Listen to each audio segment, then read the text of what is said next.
नमस्कार, स्वागत है आप सभी का आपके अपने YouTube channel motivation and study अभी में, जहां आपको मिलती हैं एजुकेशनल, नॉलेजेबल और मोटिवेशनल वीडियो। दोस्तों, ज्ञान के इसी क्रम में आज हम बात करेंगे इजराइल देश की। पर वीडियो में आगे बढ़ने से पहले आपसे विनती है कि यदि आपको वीडियो पसंद आते हैं तो आप हमारे चैनल को सब्सक्राइब करें और वीडियो को लाइक जरूर करें। सामान्य ज्ञान संबंधी जानकारियों के लिए आप हमारी वेबसाइट पर भी विजिट कर सकते हैं, जिसका लिंक आपको डिस्क्रिप्शन में मिल जाएगा। आइए शुरू करते हैं। दुनिया में यदि ताकतवर देशों की बात की जाए तो उनमें इजराइल का नाम अवश्य लिया जाएगा। वैसे तो इजराइल दुनिया का एक बहुत ही छोटा सा देश है, लेकिन उसके चारों ओर उसकी सीमाएं उसके दुश्मन देशों से लगती है। फिर भी अपने दुश्मन देशों के लिए इजराइल किसी बुरे सपने से कम नहीं है, क्योंकि इजराइल ने आज अपनी तकनीकी क्षमता और सैन्य शक्ति में बहुत वृद्धि कर ली है। इजराइल के नागरिकों को स्वाभिमानी और देशभक्त भी कहा जाता है और इसी कारण आज वह दुनिया का एक शक्तिशाली देश बन पाया है।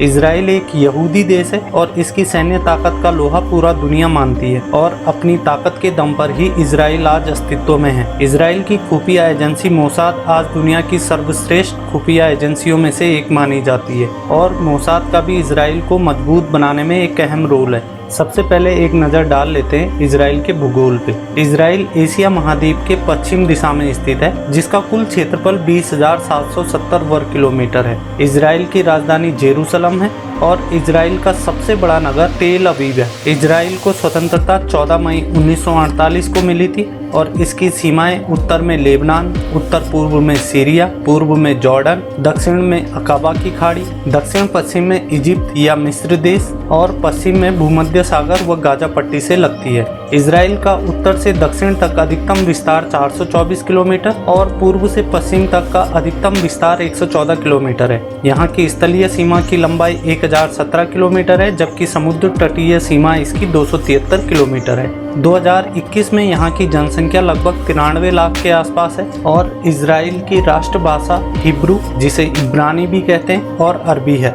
यहाँ की मुद्रा इजरायली न्यू शेकेल है। इजराइल की सबसे लंबी नदी जॉर्डन नदी है और इजराइल का सबसे ऊंचा पर्वत माउंट हार्मोन है और इजराइल की सबसे बड़ी झील गलील सागर है। बात करते हैं इजराइल देश के इतिहास की। ईसाइयों के पवित्र ग्रंथ बाइबिल और यहूदियों के पवित्र ग्रंथ ओल्ड टेस्टामेंट से मालूम होता है कि यहूदियों का विकास पैगंबर हजरत अब्राहम से शुरू हुआ, जिन्हें इस्लाम में इब्राहिम और ईसाइयत में अब्राहम कहते हैं, और इसी कारण जेरूसलम को यहूदी, ईसाइयों और इस्लाम का धर्म स्थल माना जाता है। यहूदी इसे अपनी मातृभूमि मानते हैं और मुस्लिम यहाँ की अल अक्सा मस्जिद से ही इस्लाम की शुरुआत मानते हैं, जबकि ईसाई इसे ईसा की कर्म भूमि मानते हैं। अब्राहम को यहूदी, मुस्लिम, ईसाई अपने धर्म के पितामह कहते हैं। इसी कारण जेरूसलम को एक पवित्र स्थल माना जाता है। अब्राहम का समय ईसा से लगभग 2000 साल पहले माना जाता है और अब्राहम के पोते याकूब का दूसरा नाम इजराइल था। अब्राहम के बाद मूसा को ही इजराइल और यहूदी धर्म के लोगों को एक करने का श्रेय जाता है, जिन्होंने लगभग 1500 ईसा पूर्व यहूदियों को फिलिस्तीन में एकत्र करना शुरू किया। 972 ईसा पूर्व इस क्षेत्र पर सुलेमान नामक शासक का राज्य हुआ, जिनके काल में इस क्षेत्र ने खूब तरक्की करी।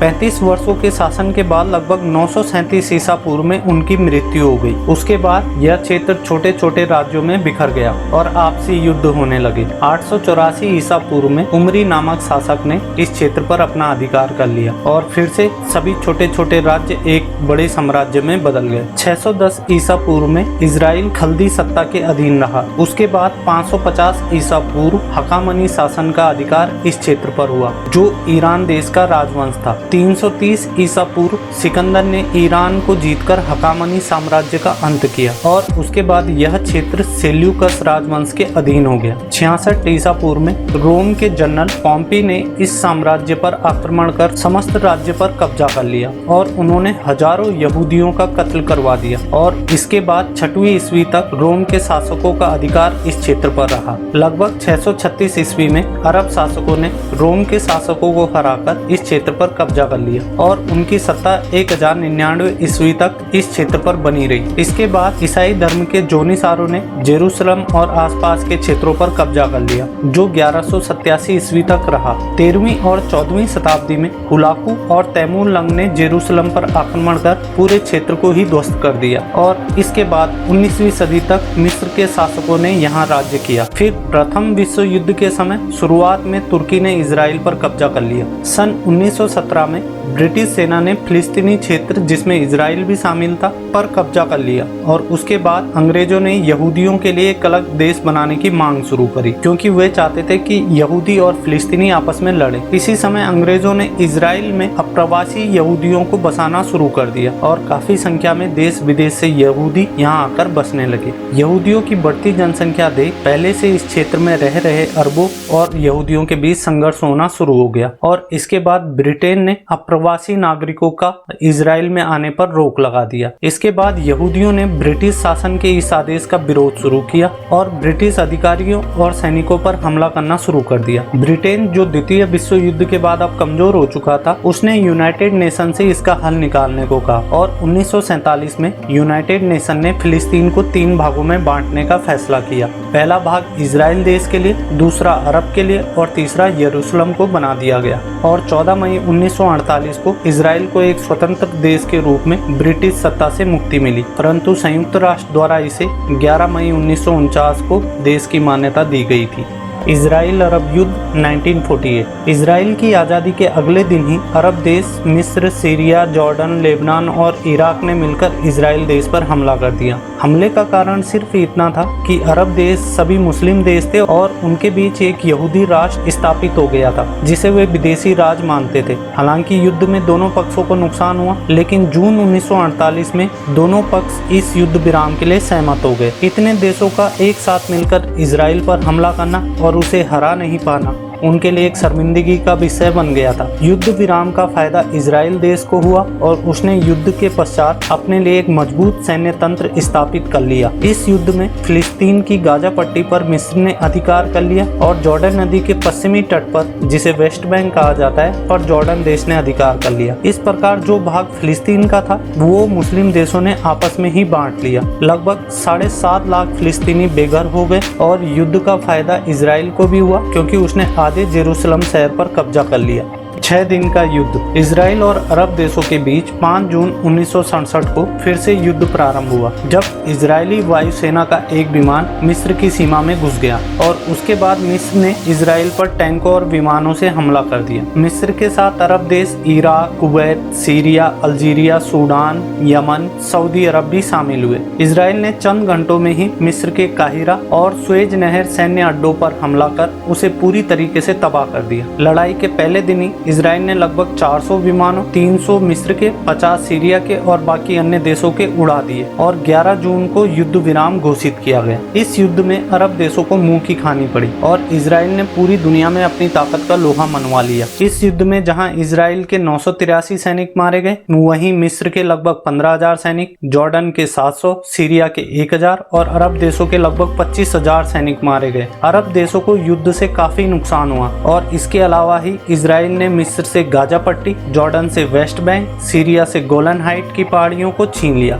अब यही गाजा पट्टी और वेस्ट बैंक इजराइल और फिलिस्तीन के बीच विवाद का केंद्र है। इसके बाद 1973 में मिस्र और सीरिया ने एक बार फिर से इजराइल पर हमला कर दिया और इस बार कारण था जो 1967 में उन्होंने अपनी जमीन इजराइल से गंवा दी थी, वो जमीन उन्हें वापस नहीं मिली तो उन्होंने इजराइल पर आक्रमण कर दिया। लेकिन पिछली बार की तरह ही इस बार भी उन्हें बहुत नुकसान उठाना पड़ा और इजराइल हर युद्ध के बाद अपने आप को पहले से ज्यादा मजबूत करता रहा। Operation wrath of God. 5 सितंबर 1972 को म्यूनिख ओलंपिक के दौरान फिलिस्तीनी आतंकवादियों ने इजराइल के 11 खिलाड़ियों को बंधक बना लिया, जिन्हें उन्होंने बाद में मौत के घाट उतार दिया। ये आतंकवादी खिलाड़ियों की तरह वेशभूषा में थे, इसीलिए किसी का भी शक इन पर नहीं हुआ। ये आतंकवादी इजराइल के जेलों में बंद 234 फिलिस्तीनी आतंकवादियों को छुड़ाना चाहते थे और एक बार तो इनकी शर्त जर्मनी ने मान भी ली थी, लेकिन इजराइल आतंकवाद के साथ समझौता नहीं करना चाहता था और वह चाहता था कि वह अपने कमांडो भेजकर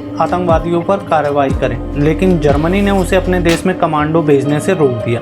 हालांकि जर्मन सुरक्षा एजेंसियों ने इजरायली खिलाड़ियों को छुड़ाने का अभियान चलाया, परंतु वे उन्हें बचा न सके। इसके बाद इजरायली प्रधानमंत्री ने मोसाद को आदेश दिया कि इस घटना से जुड़े हर आतंकवादी को मार डाले, चाहे वो दुनिया के किसी भी देश में छुपा हो, और इस ऑपरेशन का नाम दिया गया ऑपरेशन रॉथ ऑफ गॉड। उसके बाद में मोसाद ने इस हमले से जुड़े हर आतंकवादी को अलग अलग देशों में जाकर मौत के घाट उतारा और ये ऑपरेशन लगभग 20 वर्षों तक चला। इसी कारण मोसाद को दुनिया की सर्वश्रेष्ठ खुफिया एजेंसियों में से एक माना जाता है और ये इजराइल देश की ताकत भी है।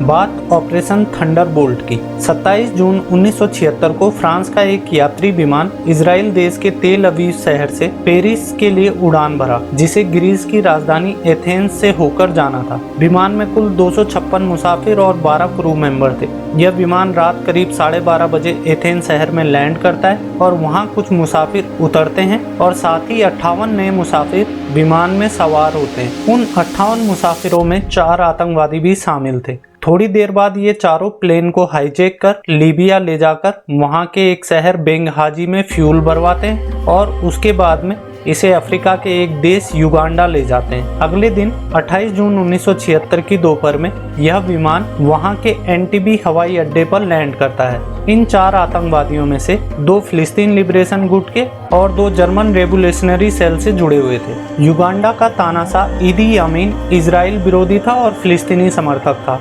उसने इन आतंकवादियों को समर्थन देते हुए विमान के चारों ओर अपनी सेना लगा दी ताकि किसी प्रकार का भी रेस्क्यू ऑपरेशन इजराइल न कर सके।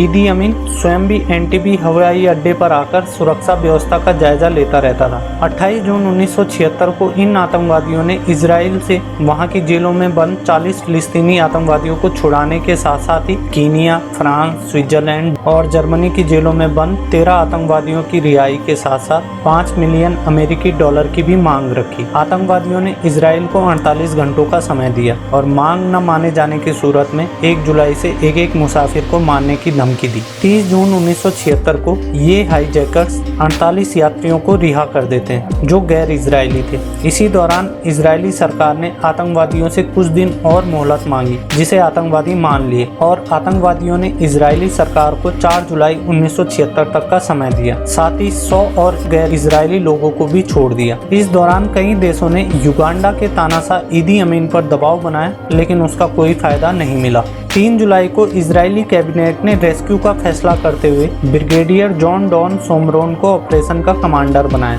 2 बोइंग 707 यात्री विमान और 100 इजरायली कमांडो एयरफोर्स के हरक्यूलिस ट्रांसपोर्ट विमान से युगांडा के लिए उड़ान भरे, जिनमें काले रंग की मर्सिडीज और कई लैंड रोवर कारें थी। दरअसल इजरायली खुफिया एजेंसी ने पता लगवाया था कि ईदी अमीन को काले रंग की मर्सिडीज का शौक है और उसका सुरक्षा दस्ता लैंड रोवर कार में ही यात्रा करता है। प्लान के मुताबिक इन्हीं कारों से कमांडोज को टर्मिनल तक पहुंचना था ताकि लगे कि ईदी अमीन आया। मोसाद ने एंटीबी हवाई अड्डे के बारे में पहले से ही काफी जानकारी हासिल कर ली थी। एक बोइंग विमान में मेडिकल टीम को नैरोबी एयरपोर्ट पर लैंड करवाया गया, जबकि दूसरा एंटीबी हवाई अड्डे पर मुसाफिरों को लाने के लिए भेजा गया था। 3 जुलाई को ही रात 11 बजे एंटीबी हवाई अड्डे के ट्रैफिक कंट्रोल को धोखा देते हुए चारों विमान लैंड करते हैं। इजरायली कमांडोज ने विमान को 100 फीट की ऊंचाई से उड़ाकर लैंड करवाया था, जो अपने आप में एक अद्भुत कारनामा था। कमांडोज को 3 भागों में बांटा गया था, जिनमें से एक का काम मुसाफिरों को छुड़ाना, दूसरे को युगांडा और आतंकवादियों से भिड़ना था, जबकि तीसरे भाग के कमांडोज को मुसाफिरों को जहाज में बैठाना था।